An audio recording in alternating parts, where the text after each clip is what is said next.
Assalamualaikum warahmatullahi wabarakatuh. Mari kita lanjutkan pembahasan SKB CPNS untuk akuntansi. Kita lihat untuk soal pertama. Diketahui jurnal umum milik perusahaan Pak Amrin sebagai berikut. Di sini ada 4 transaksi. Transaksi pertama adalah transaksi yang berkaitan dengan kas dan modal sebesar 2.500.000. Transaksi yang kedua adalah peralatan dan kas sebesar 1.500.000. Kemudian ada perlengkapan dan kas di transaksi ketiga sebesar 100.000 dan kas serta pendapatan transaksi yang keempat sebesar 500.000. Permintaannya adalah dari jurnal di atas posting buku besar 3 kolom. Ingat kata kuncinya adalah posting buku besar 3 kolom. Yang benar adalah untuk posting sendiri ada beberapa macam. Yang pertama ada posting bentuk 2 kolom. Bentuknya seperti huruf T. Ada debit, ada kredit. Kemudian ada juga yang bentuknya 3 kolom. 3 kolom itu seperti bentuk debit, kemudian kredit, kemudian saldo. Ada juga bentuknya yang 4 kolom. 4 kolom itu bentuknya debit, kemudian kredit, kemudian saldo, namun di bawah saldo ada debit atau kredit. Nah, ini yang 4 kolom. Di depannya ini biasanya ada tanggal, diawali dengan tanggal, kemudian keterangan ref. Untuk depannya sama, baik yang 2 kolom, 3 kolom ataupun 4 kolom. Oke, kita lihat untuk soal nomor 1 ini. Dimintanya adalah bentuk yang 3 kolom. Kita lihat untuk yang pertama, ini bentuk ya. Ini bentuk 4 kolom, jadi yang pertama keliru. Yang kedua juga bentuk 4 kolom. Yang ketiga C dan D ini kita simpan dulu kedua-duanya. Baik, setelah kita tahu bentuknya, berarti pilihannya adalah C atau D. Kita lihat, kas yang pertama itu harus ada di debit, kas yang kedua di kredit, kas yang ketiga di kredit, kas yang keempat di debit. Jadi posisinya kita lihat yang C, posisi pertama di debit, benar. Posisi kedua di kredit, benar. Kita lihat angkanya 2 juta, 2.500.000, kemudian dikurangi 1.500.000, hasilnya 1 juta. Kemudian kita lihat posisi yang ketiga, kasnya ada di kredit 100.000, ini ternyata benar 100.000, dan saldonya atau sisanya sebesar 900.000. Selanjutnya kas yang terakhir ada di debit sebesar 500.000. Kita lihat ada di debit sebesar 500.000, sehingga saldonya adalah 1.400.000. Oke, berarti ini sudah benar, jawabannya adalah yang C. Oke, mudah-mudahan bisa dipahami ya. Kita coba masuk ke soal selanjutnya. Di soal selanjutnya kita lihat bahwa data yang tercantum pada kertas kerja Perusahaan Dagang Andalas per 31 Desember 2006, di mana datanya adalah yang pertama ada penjualan sebesar 120.620.000. Kemudian ada pendapatan bunga sebesar 1.500.000 dan terakhir ada retur pembelian sebesar 2.600.000. Berdasarkan data di atas, pencatatan ayat jurnal penutup dengan pendekatan ikhtisar laba rugi adalah, baik, kata kuncinya adalah jurnal penutup dengan pendekatan ikhtisar laba rugi. Baik, sebelum kita membuat ayat jurnalnya, yang perlu diketahui adalah jurnal penutup atau ayat jurnal penutup adalah ayat jurnal yang digunakan untuk membuat saldonya menjadi 0, di mana biasanya akun yang ditutup adalah akun nominal. Pertanyaannya, apa saja akun nominal? Akun nominal itu ada beberapa macam.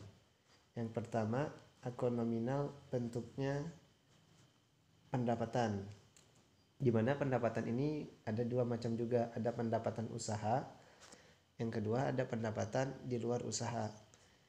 Nah, untuk yang pendapatan usaha ini bisa bentuknya, yang pertama ada bentuknya jasa, yang kedua ada bentuknya bukan jasa, atau biasanya diambil dari selisih antara penjualan dengan pembelian. Nah, selanjutnya selain akun pendapatan ada juga akun jurnal penutup berupa beban. Untuk beban semuanya sama, mau beban usaha ataupun beban di luar usaha. Selanjutnya ada juga laba atau rugi yang diperoleh perusahaan tersebut pada periode akuntansi tersebut.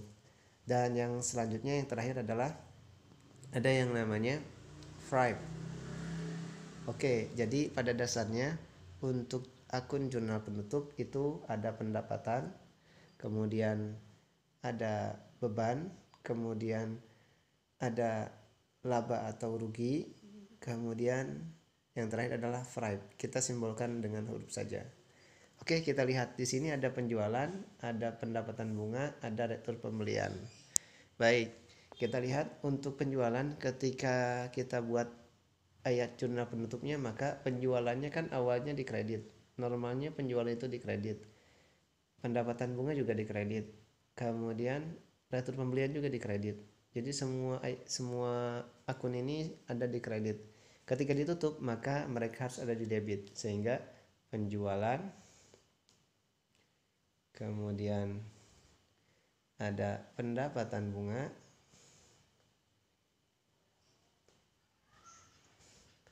kemudian ada retur pembelian. Nah, angkanya ya tinggal masukkan saja. Tadi pendapatan bunga 120.620.000. Kemudian ini 1.500.000. Selanjutnya ada 2.600.000. Nah, berarti untuk bagian kreditnya itu ikhtisar laba atau rugi sebesar, ya tinggal kita totalkan saja. Ini 1, ini 2, ini 17, ini 4. Nah, 124.720.000. Oke, teman-teman, mudah-mudahan bisa dipahami. Kita coba masuk ke soal selanjutnya. Oke, kita masuk di soal selanjutnya. Pada tanggal 30 Juni 2007 diterima piutang dari FA Patah sebesar 500.000 dan bunga sebesar 25.000. Pertanyaannya adalah transaksi tersebut mengakibatkan perubahan dalam persamaan akuntansi adalah yang perlu diingat, persamaan akuntansi itu rumusnya harta sama dengan utang plus modal, di mana untuk modal ini bisa bertambah dan bisa berkurang. Kalau dia bertambah ketika mendapatkan pendapatan dan berkurang ketika dikenakan beban. Oke, kita lihat soalnya. Pertanyaannya adalah untuk persamaan akuntansi atau ayat jurnal. Yang pertama adalah apa yang kita terima. Oke, di sini dikatakan kita diterima piutang dari Patah sebesar 500.000. Berarti apa yang kita terima? Yang kita terima adalah uang sebesar 500.000. Berarti dalam bentuk kas. Kita cari kas kita bertambah.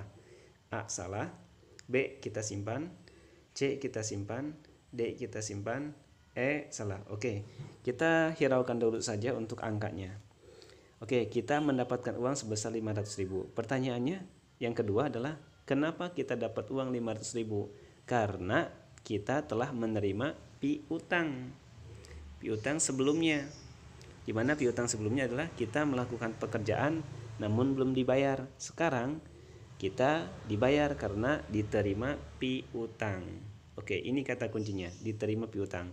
Berarti kita dapat uang 500.000, maka piutang kita telah selesai atau telah berkurang. Kita lihat piutang berkurang. Yang B, salah, karena di sini utang. Kemudian yang C piutangnya berkurang, yang D piutangnya berkurang. Oke. Sementara kita simpan C dan D. Kita lihat selanjutnya. Dan bunga, kita lihat bunganya 25.000. Oke. Kita mendapatkan bunga, artinya kita mendapatkan mendapatkan bunga dalam bentuk uang. Berarti dengan kata lain kas kita bertambah. Tadi bertambah 500.000, sekarang bertambah 25.000. Berarti total uang yang kita miliki adalah 525.000. Kita lihat yang C, C 500.000, berarti C salah. Maka jawabannya adalah yang D. Oke, kita buktikan. Kasnya bertambah 525.000, piutangnya berkurang 500.000. Kita lihat modalnya 25.000. Lah, kok jadi modal bertambah? Kenapa? Karena tadi ingat, untuk persamaan akuntansi ini bagian modal itu bisa bertambah ketika kita mendapatkan pendapatan. Nah, di sini kan kita mendapatkan pendapatan. Pendapatan kita adalah pendapatan bunga. Jadi ternyata tepat yang D. Oke, kita coba masuk ke soal selanjutnya.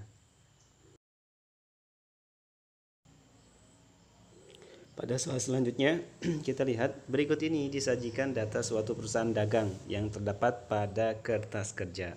Ada persediaan awal 50 juta 385.000, kemudian ada persediaan akhir 27 juta 467.000, kemudian ada penjualan bersih 62 juta 800.000, selanjutnya ada beban usaha 400.000, beban di luar usaha 250.000, kemudian pendapatan di luar usaha 1.700.000, kemudian harga pokok penjualan 42.600.000.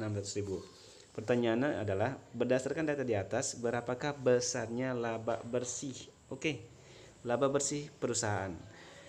Karena di sini perusahaan dagang, ingat kita lihat perusahaan dagang, maka kata kunci perusahaan dagang adalah harus ada penjualan dan pembelian. Kita lihat penjualannya ada, oh ada ternyata 62.800.000. Berarti kita menjual 62.800.000. Ini yang pertama. Kemudian ada lagi enggak atau ada lagi tidak selain penjualan bersih? Ada, yaitu pendapatan di luar usaha. Nah, ini pendapatannya, pendapatan lain-lain lah anggapnya. 1.700.000 kita tambahkan 1.700.000.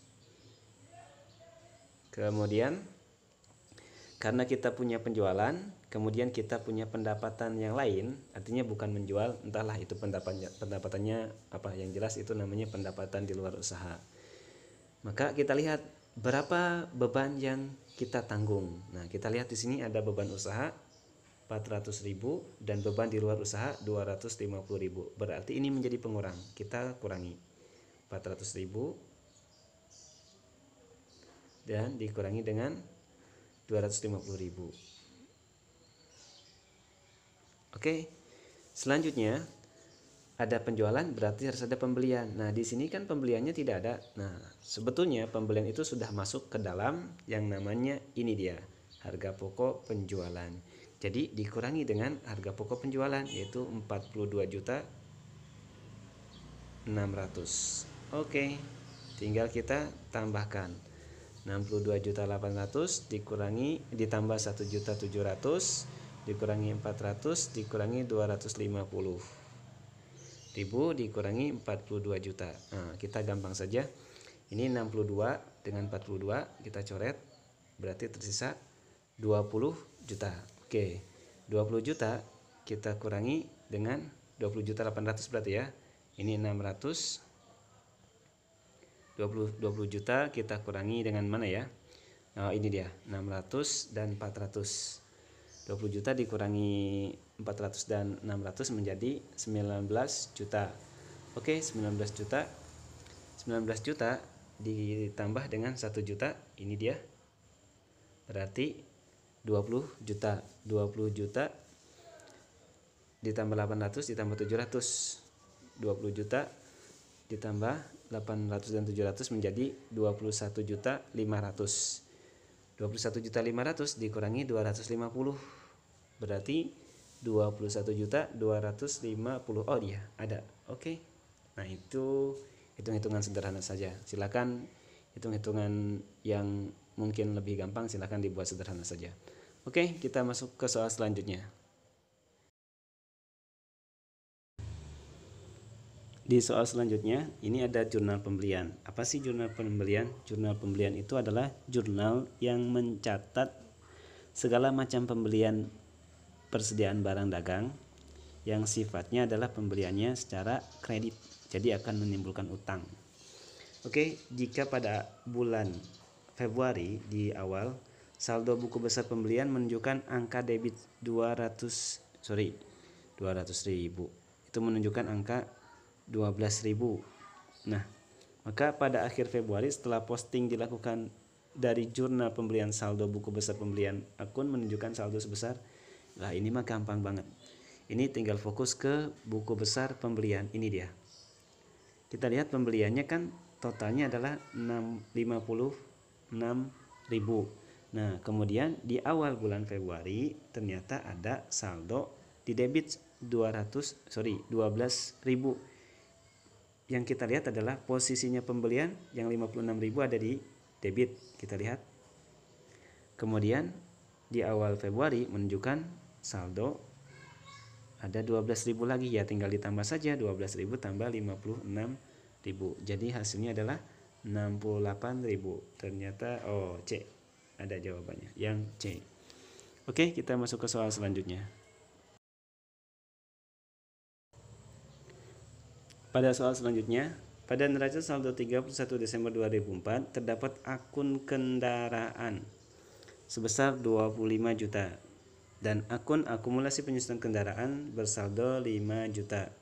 Kendaraan tersebut disusutkan sebesar 10% per tahun dari harga beli. Ayat jurnal penyesuaian yang benar adalah untuk penyusutan kendaraan atau penyusutan peralatan itu bisa menggunakan metode garis lurus. Jadi disusutannya adalah 10%. Kita langsung saja karena di sini tidak diketahui nilai sisanya. Jadi bagaimana caranya? Caranya adalah penyusutannya 10%. Kita kalikan dengan harga ketika beli, yaitu 25 juta. Kita kalikan 25 juta. Maka hasilnya adalah kita coret 2. Jadi hasilnya 250.000 dikalikan 10 berarti 2.500.000. Nah, bagaimana untuk jurnalnya? Jurnalnya adalah beban penyusutan kendaraan, karena di sini hartanya berbentuk kendaraan. Beban penyusutan kendaraan 2.500.000. Semuanya 2.500.000 kecuali yang D dan E. D dan E jelas salah ya. Jadi pilihannya adalah A, B, C. A-nya beban penyusutan kendaraan, B-nya beban penyusutan kendaraan, C-nya beban kendaraan. Yang C jelas salah karena tidak ada kata penyusutan. Jadi pilihannya A dan B. Kita lihat, A-nya beban penyusutan kendaraan, B-nya beban penyusutan kendaraan. Tetapi untuk akun kreditnya ketika kendaraan atau peralatan disusutan, maka akun pertamanya adalah atau akun debitnya beban penyusutan kendaraan atau beban penyusutan peralatan, dan akun kreditnya adalah akumulasi penyusutan kendaraan. Jadi yang A jawabannya. Jadi yang perlu diingat untuk kendaraan, pertama beban penyusutannya, bisa peralatan, bisa kendaraan. Kemudian yang kedua akumulasi. Untuk akun kreditnya, akumulasi penyusutan. Mudah-mudahan bisa difahami. Kita masuk ke soal selanjutnya.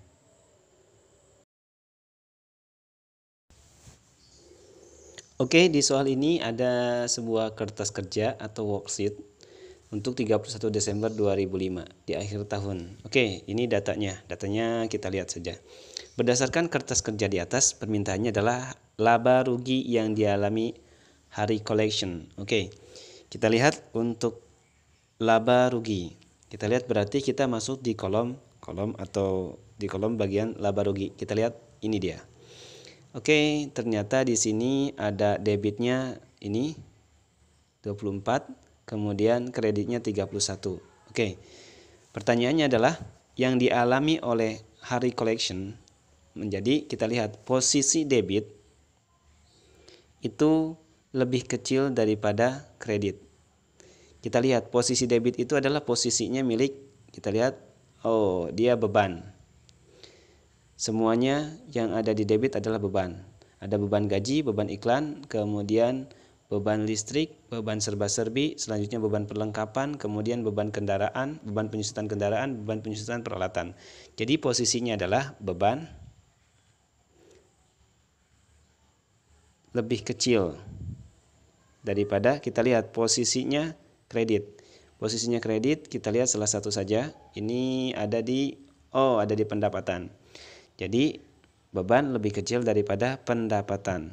Dengan kata lain, ketika beban lebih kecil daripada pendapatan, maka posisinya adalah untung. Nah, tinggal dilihat, dicari untung. A salah, B bisa kita simpan, C salah, kemudian D dan E bisa kita simpan dahulu. Nah, pertanyaannya berapa untungnya atau berapa labanya? Ya tinggal kita lihat posisi 24 dan 31. Bedanya berapa? 24 dan 31. Ya, bedanya cuman 7.000. Jadi jawabannya adalah labanya 7.000, berarti yang B. Oke. Mudah-mudahan bisa dipahami ya. Oke, kita masuk ke soal selanjutnya. Di soal selanjutnya, salah satu fungsi jurnal adalah fungsi historis, artinya A. mencatat semua transaksi mencari laba rugi. Ini bukan. Ini jelas karena mencari laba rugi itu bukan jurnal tetapi laporan laba rugi. B. mencatat semua kegiatan perusahaan, juga bukan. C. mencatat menurut urutan tanggal terjadinya transaksi kejadian. Nah, ini dia. Karena jurnal itu di dalamnya ada tanggal, kemudian ada keterangannya apa, itu berarti kejadiannya apa, kemudian debit kredit. Oke, ini jelas saja, sangat gampang.